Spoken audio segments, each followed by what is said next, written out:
Damon, Eddy here, and thank you so much for watching this video. Look, it's early here in Colorado. The sun is just coming up, but I want to get this video out. I just got out of my prayer time. That's why I put the hat on. Haven't jumped in the shower yet. Want to save you from my bedhead. But this is something that I'm passionate about. If you know me or been watching my videos or whatever it may be, you know that I'm extremely passionate about marriage. Marriage is huge for me.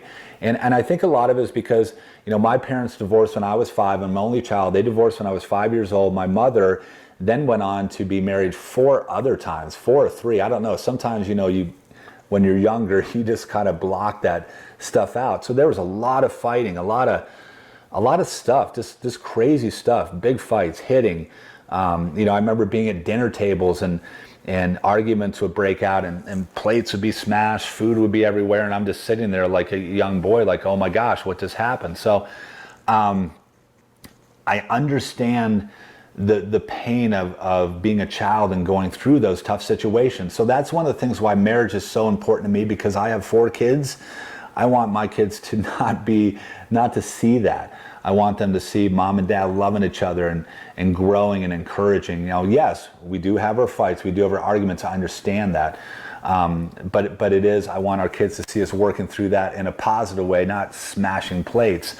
So understand, marriage is extremely important to me. And so this video, what I want to do this morning, it kind of came to me, and this is something I almost talked about.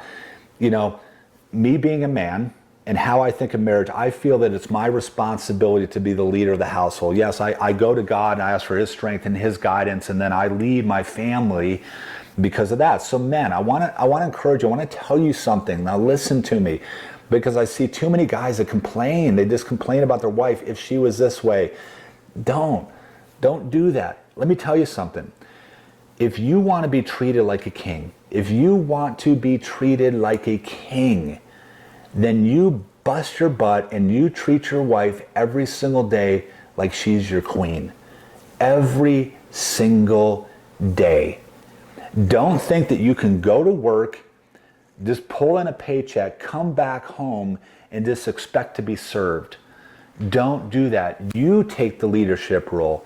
You love your wife. You do the things that you know would make her happy. You find out her love language. You feed it to her every single day.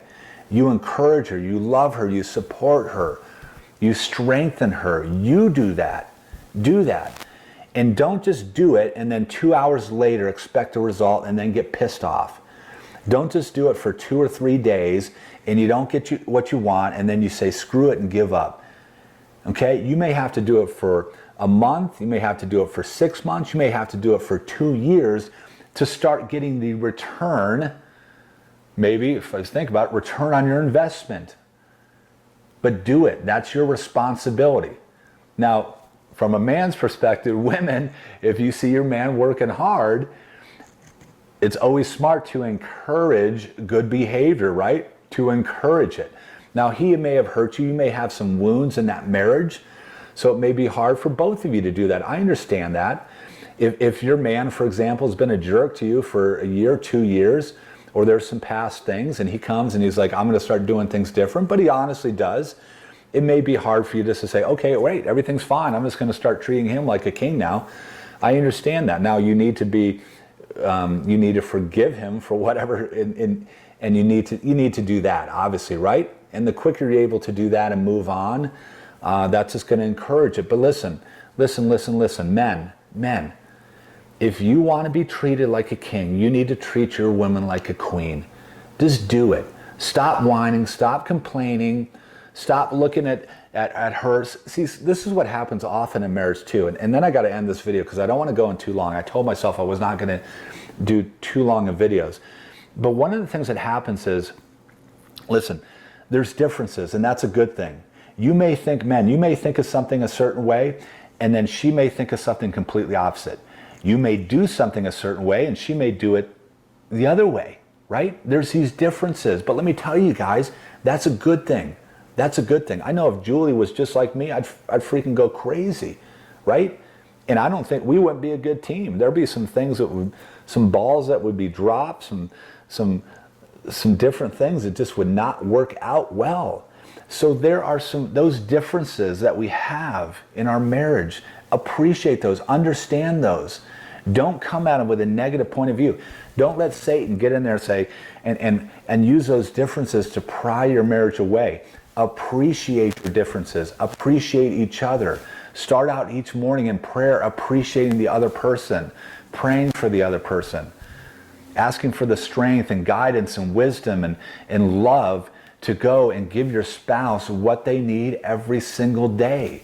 So again, I'm going to end it right here is listen, men. If you want to be treated like a king, you need to bust your butt, boy, every single day to treat your woman like a queen. Make sense? Okay, thank you so much for watching this. Again, I'm passionate about this because this is so important to me, marriage. Julie and I have been married 18 years, been together 22, and I got to bust it. I got to work, and you know what? I love it. I love it. So thanks for watching. Bye.